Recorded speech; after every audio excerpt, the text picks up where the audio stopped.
live. Yeah, yeah, we going live. Hey, hey, we going live. Yeah, yeah, we going live. Yeah, yeah, we going. Yeah, yeah, yeah, we going. Yeah, yeah, yeah, we going live. From the 50-yard line, we going live. From the 50-yard line, we going live. From the 50-yard line. Hey. All right, on to the real. Yeah. So, we made that announcement last week. Well, I won't reveal that, but yeah. I'll keep that. I was like, don't do it. Yeah, we got some stuff going on, let's just say. Right. Yeah. So this on to the real spotlight this week. While we don't know her personally, there is like a small degree of separation. Yeah. Angel Gray. Yeah. She was a basketball player at Florida State University. Yep. Who she played. Oh, wait. She was a sideline reporter for the Cleveland Cavs. But she also is did right now, right? She is right now, yeah. Mm-hmm. But she also did some reporting on the sideline for the Los Angeles Sparks. And the Atlanta Dream. Oh, wow. I didn't see that. Okay. Mm-hmm. I see you had to throw that in there, huh? Just saying.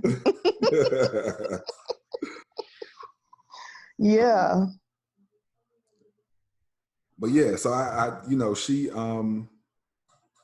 I think I love to see young women, and especially young women of color, who are able to break into broadcasting and not predominantly, but male sports, like the NBA and like the NFL, and they not be relegated to only doing games for the WNBA or women's college basketball. Like they actually are allowed to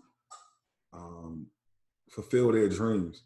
Mm-hmm. Because some of them, when they had this dream of being a reporter, they had it with the idea that they would be interviewing the Kevin Durant's. I ain't want to just yell LeBron James' name because Well, just so you know, so she did interview Kobe.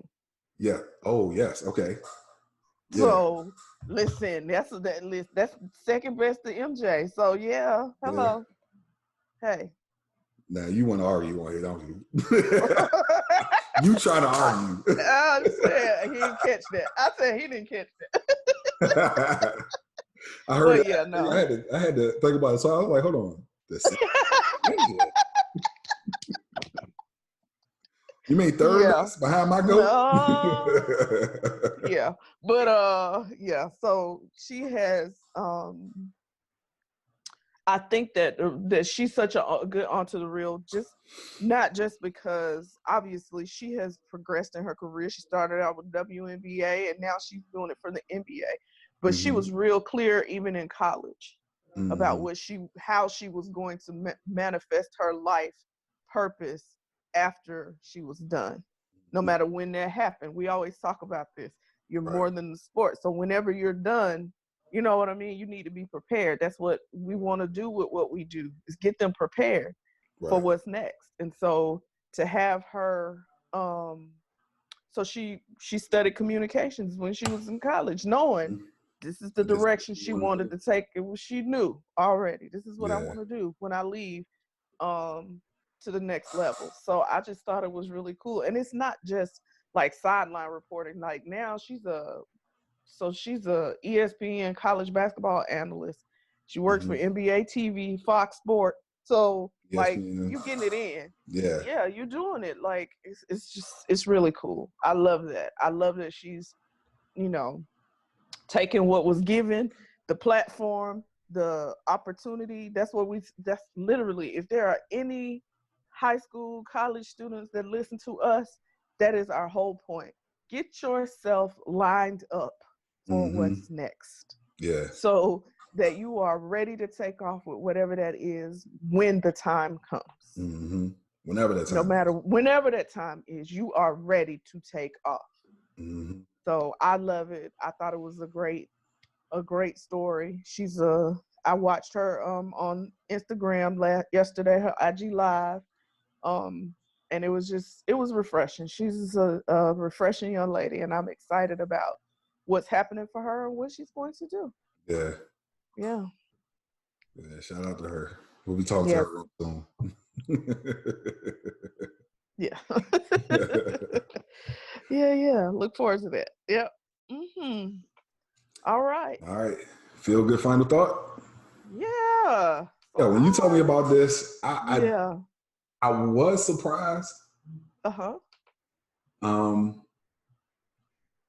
it took me back to my 7th grade year, middle school, where and it's not completely the same, but when I was in 7th grade, this group came because we had a student at our school who was in a wheelchair. Okay. So this group came and they brought, I want to say, 12 wheelchairs, and they lined us up and they put us on the basketball court, and we got to play wheelchair basketball. And it was one of those things where I don't know who brought them in. I want to say our physical education teacher brought them in, just like for inclusion. Our classmate could never participate with us, and like that brought a smile to his face, you know. Of course, absolutely. And it was exciting for us, like, you know, we had never done anything like that, and we're all like competitive, and so this was like a challenge. Right, of course, because that's a whole nother level. Right. Oh. Yeah. Right. Yeah. So when I saw that the NFL was launching a wheelchair football league, I was like, wow. One, I guess I didn't necessarily expect the NFL to do something like this, but I love that they did. Listen. One of their players who I believe his last name is Lang. Let me guess, Brad Lang. He announced the pick for the Carolina Panthers on Saturday. Right. He will be one of the draftees for the league that plans to play in Chicago, Los Angeles, Phoenix, and Kansas City, Missouri this upcoming fall. Yes. And this was I guess a dream for him, because I think he lost a leg in Afghanistan in 2011. Both legs. He lost both legs in an okay. explosion in Afghanistan. Yep. Yeah. Yep. So just for them investing, the NFL investing in this league and launching this league to make the dreams come true of some people who otherwise wouldn't. Yeah. Yeah, who otherwise wouldn't have that opportunity is just a great thing. It's a great look for Absolutely. Absolutely. It's a great look for these athletes. It is. And I just, I have a special place in my heart because I have a really good friend whose son is disabled, and he plays wheelchair basketball because there are leagues now for, and so he plays wheelchair basketball. And so I just think it's amazing that these guys, I can't wait to see how does this look? What does it look like? I can't wait. Like, I'm intrigued too. Yeah. So, but let us also we're going to say the NFL is sponsoring this, but it's also being launched by the Disabled Sports USA. Right. Okay. That's the name of it. So, but I'm fascinated. I'm intrigued. I'm excited for them. I can't wait to see it. I will absolutely support if they have it on mainstream TV so that we can see it. Right. I'm excited to see what happens. Yeah. So y'all know our criteria for the feel good final thoughts. So I was cheesing from ear to ear. Couldn't help it. This is a good one. Yeah. It's definitely a good one. It's a good one. So yeah. All right. You got your visuals? Oh Lord. Let me get to them. Hold on. The picks. Yes. All right. So y'all know. So my first one. There's been a little controversy around it, but I loved it. I thought it was smart, funny humor. Forewarning, anybody who's holier than thou who listens to us might not find this very appropriate because there's lots and lots of cursing in this show. Okay, just so you know before you watch it, lots and lots of cursing, but it's absolutely hilarious. And it's Black AF, and y'all can figure out for yourself what AF what is. the AF means. But it's a really funny show. It's Kenya Burris who is the creator of Blackish, Mixed-ish, and Grownish. It's his story about his family. So I promise y'all, it is hilarious, and just the trials and how they navigate being, a Black successful family in white Hollywood, basically. And it's really funny. It is very funny. Okay.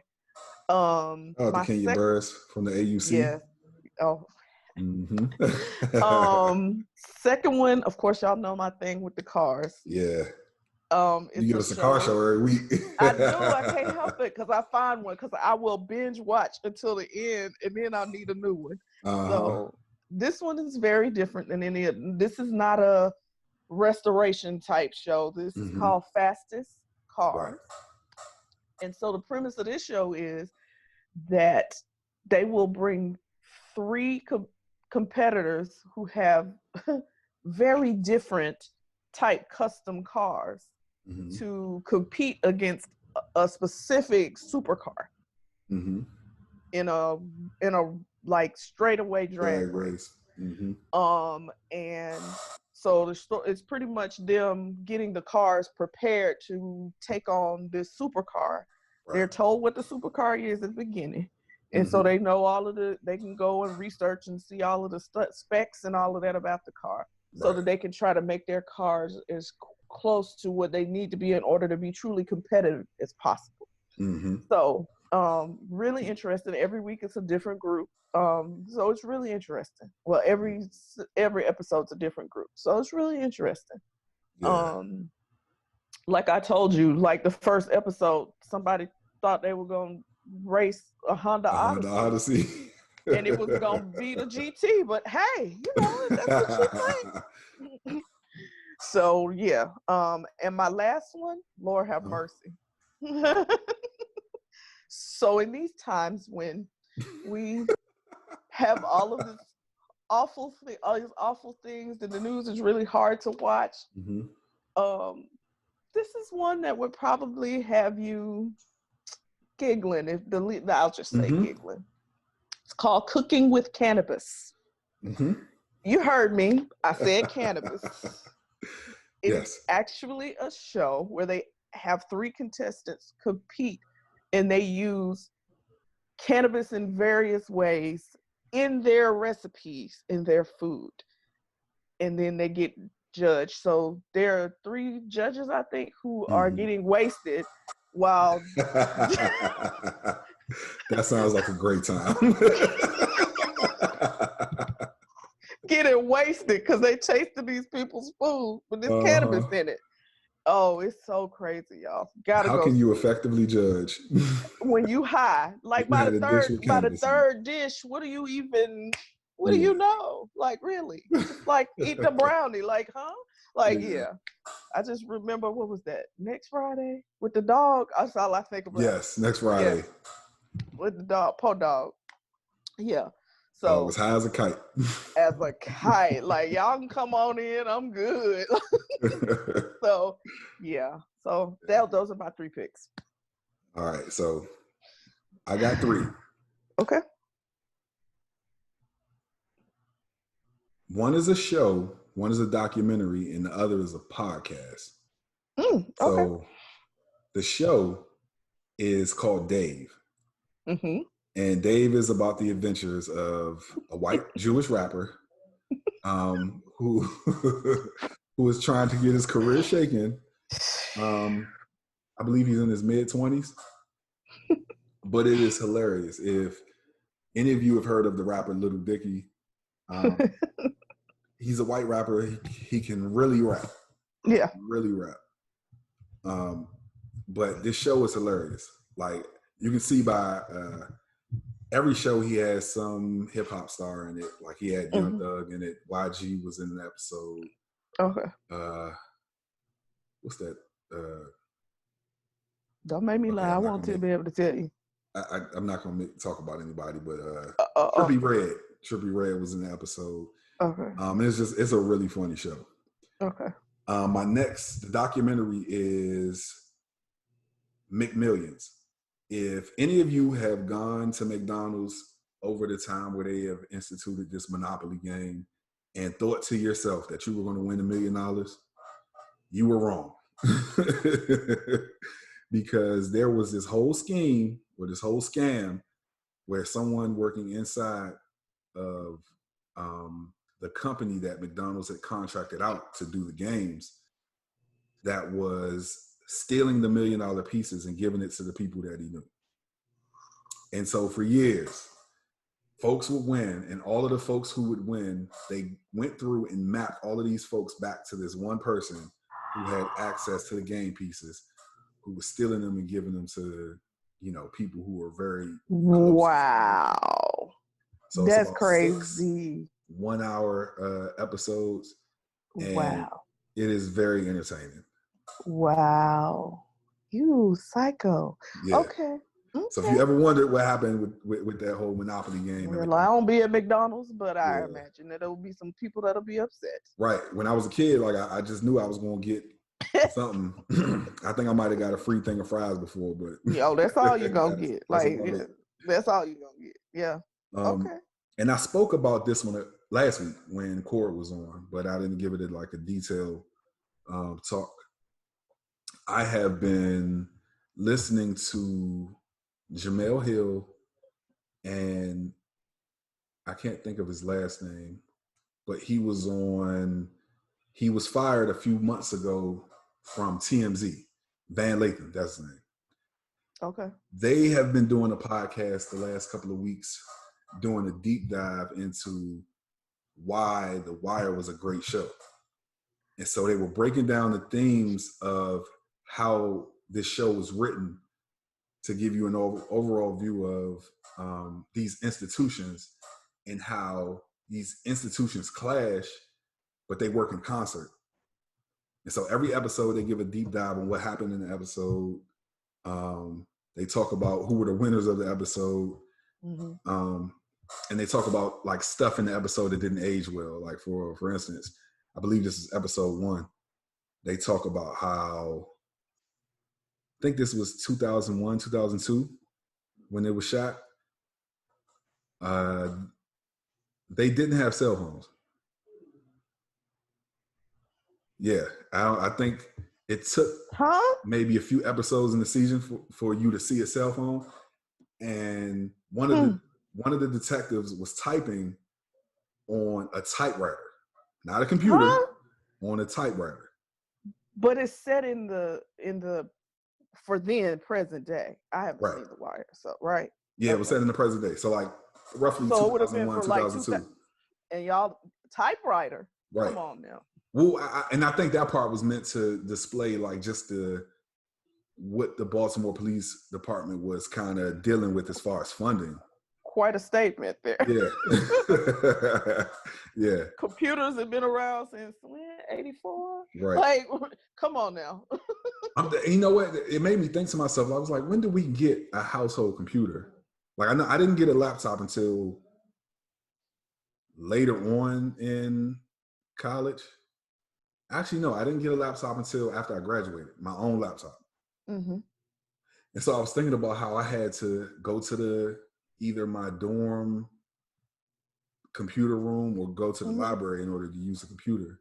And so I was in college. Well, I was still in high school at 2001, 2002. 2003, I was in college, and I was like, wow, like, I mean, I wasn't typing on no typewriter. Listen, I was about to say, I was in high school. We had a computer in my house. Oh, yeah. We had a PC at home. Yeah. So I'm like, wait, what? That was way before 2002. So I'm like, wait a minute, what?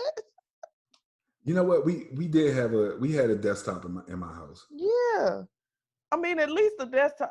And come on now. Really? We did. A typewriter? maybe not That's a in middle little school. over the top. We moved uptown from Southeast when I was in the 6th grade. So by the time I got to high school, by the time 9th grade rolled around, I believe 9th or 10th grade, I had a desktop. Yeah, in the I house. don't know. We had one. I remember distinctly. Mm-hmm. I'm like, wait, what? So, okay. That's interesting, though. That's cool that that's the person I am. I can just say this. That is who I am. Like, I watch things, and that's what I'm always doing when I'm watching things. Yeah. I'm fine. I'm like, you didn't have it on the first time they showed that. Or your hair right, yeah. So, I get it. Pulling that apart. Pulling it apart. I get it. Like, yeah. So, okay. Yeah.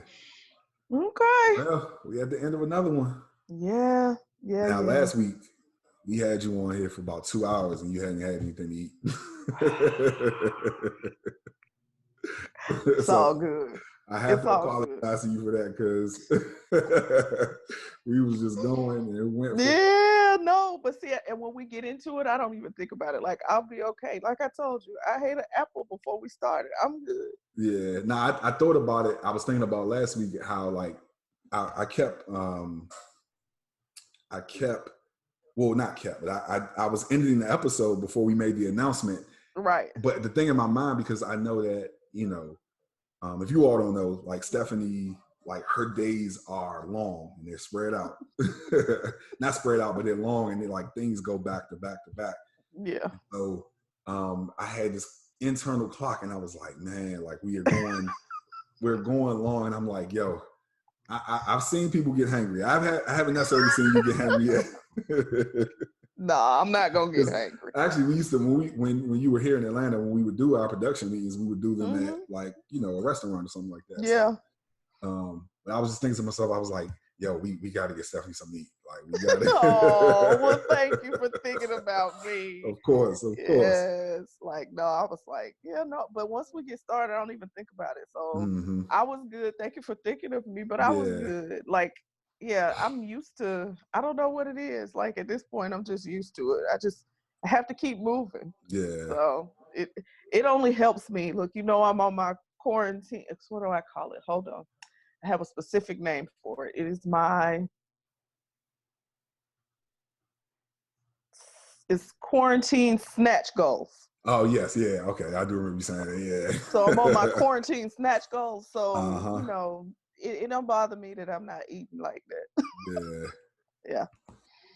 Shoot, so I don't get hungry only because like with the keto diet, like I don't have the up and down. The ups and downs. You know, yeah. And you the person that will go without food for 30 days. So yeah, that's true. This is a biblical person over here, y'all. Like, I'm like, wait, what? Food? No. Now I'd be hangry at that. I'm sorry, I'd be hangry. Day 2, I'd probably be hangry if you asked me not to eat no food ever at all. You know, the thing about it though, like once you get past, I would say day 4, it's really like serene. I'm gonna just take your word for it. I ain't trying it. Never will you see me do 30 days. And Lord, if you said do it, I'd do it, but please don't ask me. You sound like Jesus. like, right, take this cup from me. Please don't ask me. I was just like, wait, so no, you don't get to say anything about being hungry because you go 30 days without eating food, so whatever.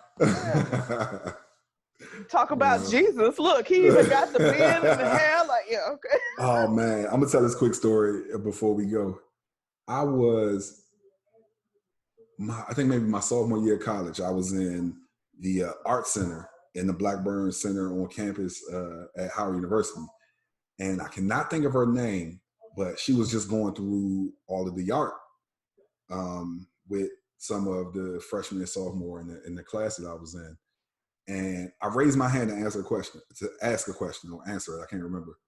And I had already had reservations about asking the question. She called me and she said, and to you, my young brother, who if Jesus was here in the flesh, this is what he would look like. I'm like, I don't even want to ask the question now. I was so embarrassed. But shout out to her. Like, I cannot think of her name.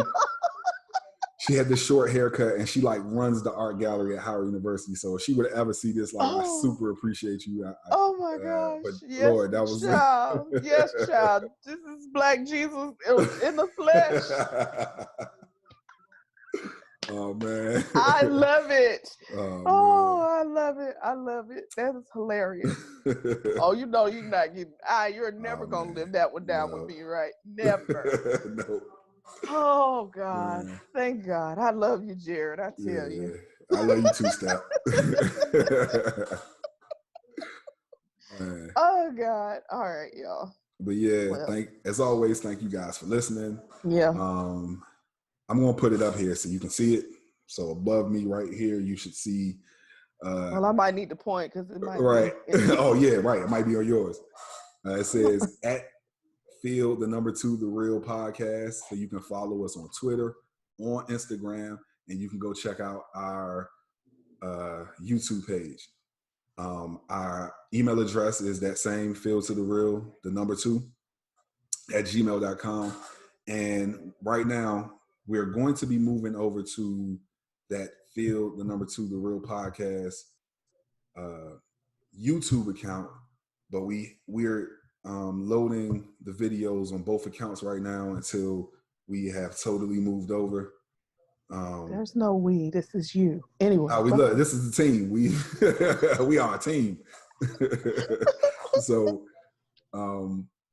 please go over to that Field to the Real Podcast account on YouTube and check us out. We truly appreciate it. We make the segments into clips so that you can go and view your favorite clip. Like if you want to go vote for Who's Really Right, you can go look at that segment. Check it out on YouTube. You can see our faces.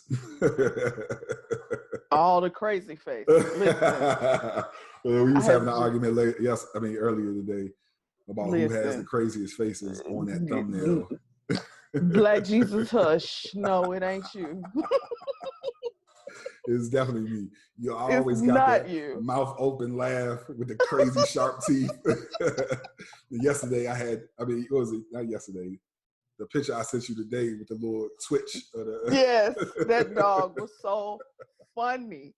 I was like, this is not, where do you find these things? I was like, where did he find this? Like, this is hilarious. Shout out to Giffy. Yeah, right. But yeah, that was hilarious. But no, definitely. You know what? We gonna ask people who do you think has the craziest pictures? Yeah. Let us really right. Go through these thumbnails and let us know. Let us know who has the craziest. I promise you. I promise you it's me. Who has the craziest pics. I was talking to my niece. I was talking to Joy about this after we talked, and I said, my face is so expressive. I have my family especially, has always been like, Steph, can you watch like what you do with your face? Because everything's always just right here. Like I can't help it. And so I apologize to y'all that my face is so expressive. I really want to stop, because if you see some of these thumbnails, you're going to understand why.